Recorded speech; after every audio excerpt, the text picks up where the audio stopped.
Why is no contact so powerful to get your ex back? Why does it raise your ex's interest level? Why does it make you more attractive? Well, stay tuned and you'll find out. Hi, this is Lucia with The Art of Love. I'm a dating and relationship expert specializing in helping you get your ex back and to get over your ex. Welcome back, No Contact Army. Have you been a good little soldier? Well, if you have, then you've stayed in no contact with the help of my app, Silencio. And you can find the link to that underneath every single video and podcast. And if you too would like to join our beautiful No Contact Army, all you have to do is hit the subscribe button and the bell notification, and you're in. And to read our manual, go to nocontactsecrets.com, where you can read 2 free chapters before you purchase the book. Okay, so why do you become more attractive when you do no contact? Well, think of it this way.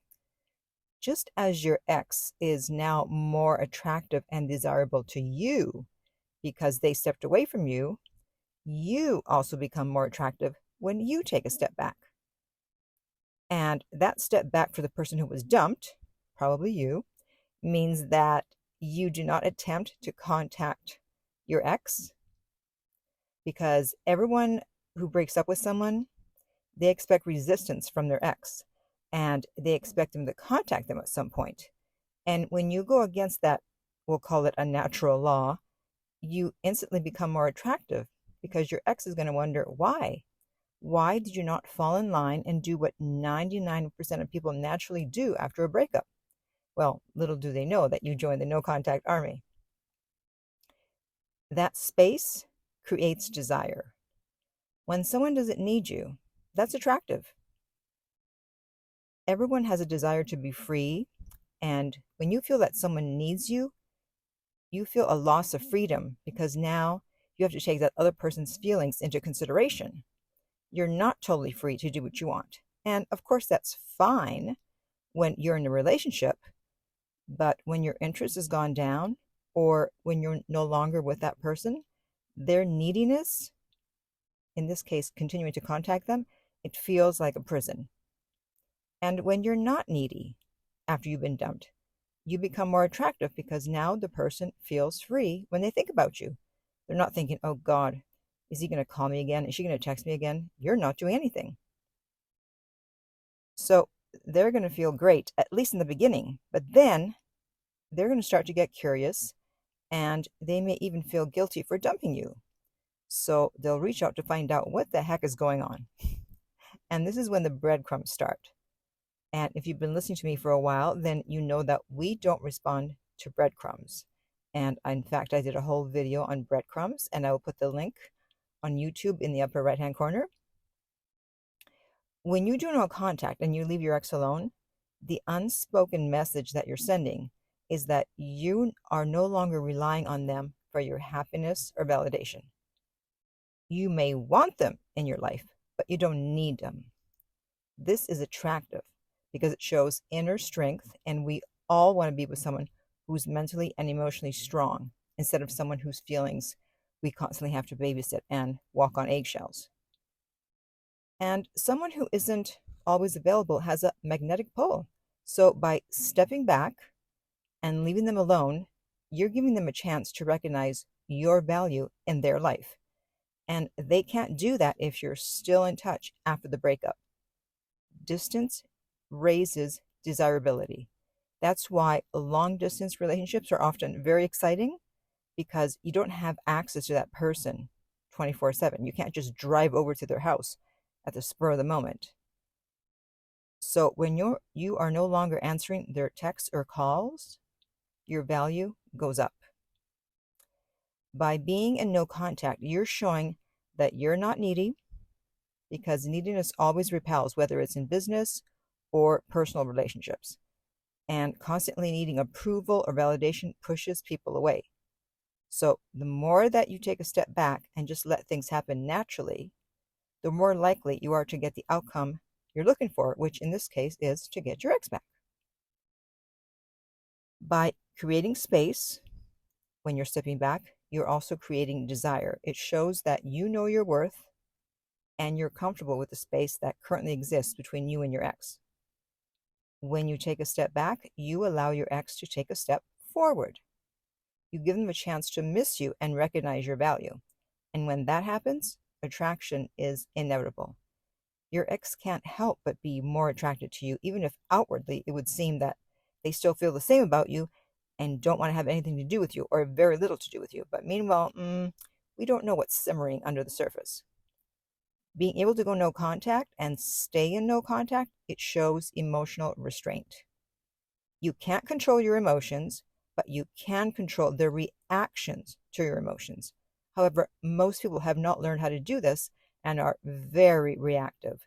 That's why people often hate to break up with their partner in person, because they anticipate an emotional confrontation and they want to avoid that, especially if they're an avoidant. However, if you controlled yourself when your ex broke up with you and continued to do that after the breakup by leaving them alone and giving them the breakup, that instantly makes you more attractive. And as I mentioned in my video about my breakup titled, well, My Breakup, I'll put the link in the upper right-hand corner. When the guy broke up with me, I immediately answered with a text saying, I agreed with the breakup and I wished him the best. And guess who reached out 2 weeks later? No, it wasn't me. It was him. So not being reactive and stepping back is a sign of strength. And who doesn't want to be with someone who's strong, right? They can't help but respect you. And your ex can't be attracted to you and want you back unless they respect you. There's many people who would have gotten their ex back if they had just shut up and left them alone instead of constantly hounding them to get back together. But unfortunately, they didn't, and they ruined their chances. So the person who's calm and in control is very magnetic. And when you go no contact and stick to it, that's exactly what you'll be. The great thing is that the more you practice restraint in all aspects of your life, the easier it is to do. That way, the next time someone breaks up with you, hopefully there won't be a next time, but if there is, then you wouldn't dream of being reactive. You'll actually be proactive, accept the breakup with class and dignity, wish them well, and it's quite possible that they will immediately start to regret breaking up with you, because we can't help but be naturally drawn to people who are so self-assured that they can handle a breakup like that. And the number one quality that people look for in a partner is confidence. Nothing shows confidence more than being rejected and willingly accepting the rejection and walking away in silence. What you're doing is you're sending the silent message that your value does not depend on someone's approval and presence in your life. And this especially holds true if you have an anxious attachment style and you were anxious and needy in the relationship. Your ex is going to wonder, what the heck happened all of a sudden? Whereas before you couldn't stay away from them, and now you're not needy. And that curiosity will make them reach out sooner rather than later. And if you then ignore their messages, unless it's something significant, their desire and attraction for you can only go up. It's like you're a totally different person. They'll ask themselves, who are they? What happened? I don't even recognize them anymore. And it's funny because my coaching clients, I tell them what to say when they're texting with an ex and if they have to interact with them. And more often than not, the ex will say something like, why are you acting weird? Why are you acting like this? I've never heard you talk like this before. They're confused because, well, it's not their ex's words that they're reading or hearing. It's my words through my client. But hey, they don't know that. So they're confused. And they start to question themselves and whether they made the right decision and breaking up. And that's the first step to getting back together.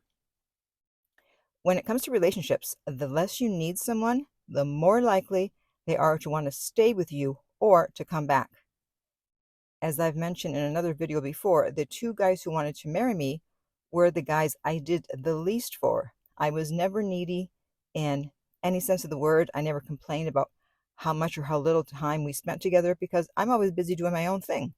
And the only reason we broke up was because I was the one who didn't want to commit.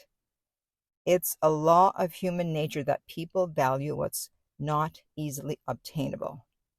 And when you do no contact and don't respond to breadcrumbs, you're no longer easily obtainable. And yes, I know they broke up with you and don't want you anymore. However, in the back of every dumper's mind, they feel that they could easily get their ex back if they wanted to. So by staying silent, the message you're giving is that no, you're actually not so easily attainable anymore. You're no longer a sure thing. And I think that has a lot to do with ego. It's like, what? How dare you not be available for me at the drop of a hat when I'm the one who dumped you? I'm going to change your mind and you're going to get back to being that person who needed me and wanted me. You're now a challenge. So when you're dating someone, what is more intriguing? Someone who constantly bombards you with texts every day, or the person who rarely texts or calls? You're going to be interested in the second person, the one who rarely texts or calls. Not because of what they say and do, but because of what they don't say and do. We're just naturally attracted to people who don't need us. The second person isn't clawing for attention and approval, so they come across as a blessing, not a burden. And hey, who couldn't use more blessings in their life, right?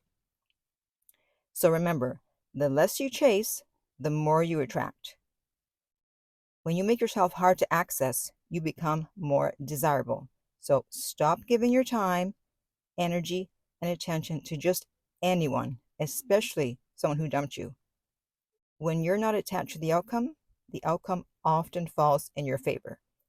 The universe favors the bold. So get out there, be bold, and stay in no contact until your ex says something significant. And now I'd like to hear from you. How long have you been in no contact and how is it going?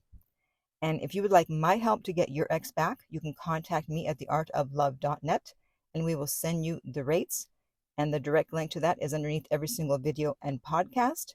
And I am available 7 days a week, 16 hours a day. And if you found this video helpful, please like, subscribe, and share. If you're listening to this as a podcast, please rate and review. And finally, remember, love inspires, empowers, uplifts, and enlightens.